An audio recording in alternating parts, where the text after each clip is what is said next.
Hello everyone! So again, this is Miss Say Caranza, licensed real estate broker based in Cavite. So yun po, what I'm showing you right now is yung actual unit ng ating Block 1 Lot 2.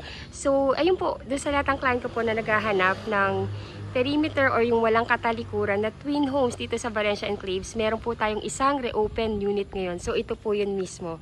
This is third unit from the guards house. Ayun po yung mismong guards house natin. Ayan. Ayan po doon sa may tricycle. Then, this is Block 1 Lot 2. Again, this is a first reserve basis po.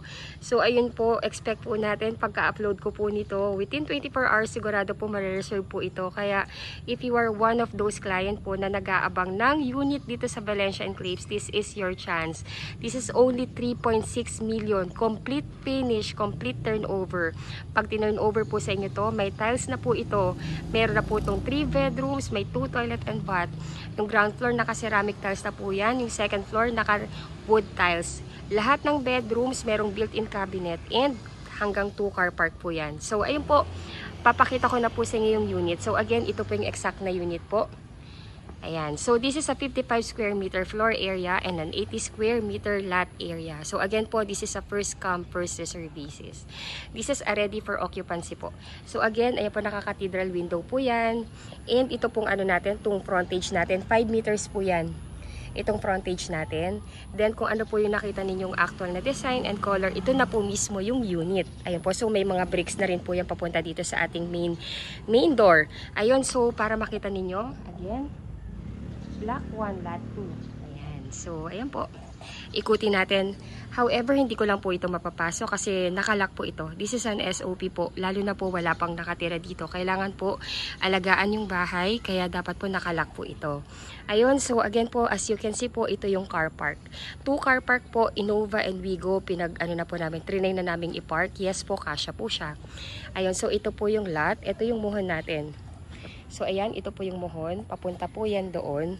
Ayan, as you can see po, walang katalikuran. Napakaganda po. Ayan, so if you are aiming for a good ventilation ng unit, kahit meron kayong extension sa likod, this is a perfect option po. Kasi kahit mag-extend kayo dyan, pwede kayo maglagay ng bintana. Kasi unlike po sa ibang unit, pag nag-extend yung unit sa likod nyo, magdidikit talaga extension nyo. Unlike pag ito, which is perimeter po yan, or walang katalikuran, pag nag-extend ka sa likod, kahit mag-extend ka, maglagay ka ng bintana, ventilation wise is hindi po kumbaga hindi po magkakaroon ng sagabal. Ayun, so ikutin lang natin. Ayan po, ganyan po kalaki yung unit. And ganyan din kalaki yung lote. Ang ganda. Ayan po, so ayun po. By the way po, yung nakikita nyo yan po yung magiging basketball court tsaka playground. So ayan, napakaganda talaga, yun lang masasabi ko. Actually po, there is a 3 reopen unit po nito. Pero ito po yung best talaga na nakikita kong location. So again, this is a first reserve basis. Ayan, so ito yung likod. Galing, no? Walang katalikuran. Ayan, no? Ayan po.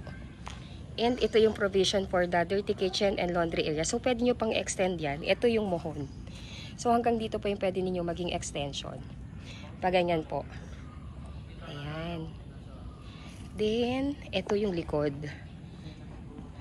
Ayan. Kung hanggang nakita nyo po to, mga 3 meters po yan from here going dito. So, pwede nyo po talagang i-extend yan. Kung ayaw ninyo yung kitchen nyo nasa loob, gusto nyo ilabas, you can do that po kasi napakaluwang po nito. This is 3 meters. From there po sa wall hanggang dito, 3 meters po yan.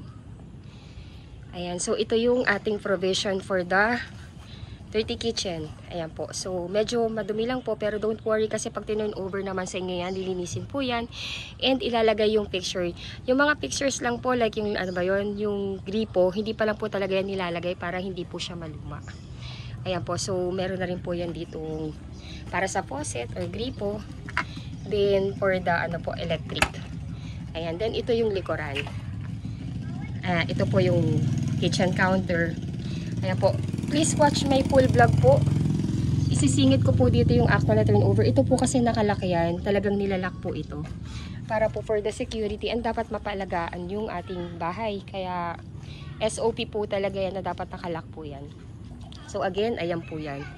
Ang ganda nito. First come, first reserve po tayo dito ha. Again, I believe within 24 hours upon uploading this unit, I'm sure marami na pong mag-text sa akin na gustong i-reserve tong unit. So again, if you want to reserve the unit po, kindly message me lang po na gusto nyo na i-reserve yung unit para kukunin ko yung email address ninyo para ma-email ko po sa inyo reservation form and yung complete list of requirement para po at least ma-attach nyo rin po yun. Then yung reservation fee po, through online reservation po tayo, ibibigay ko po sa inyong bank account ng aming sales officer para ma-deposit nyo po din yung reservation fee.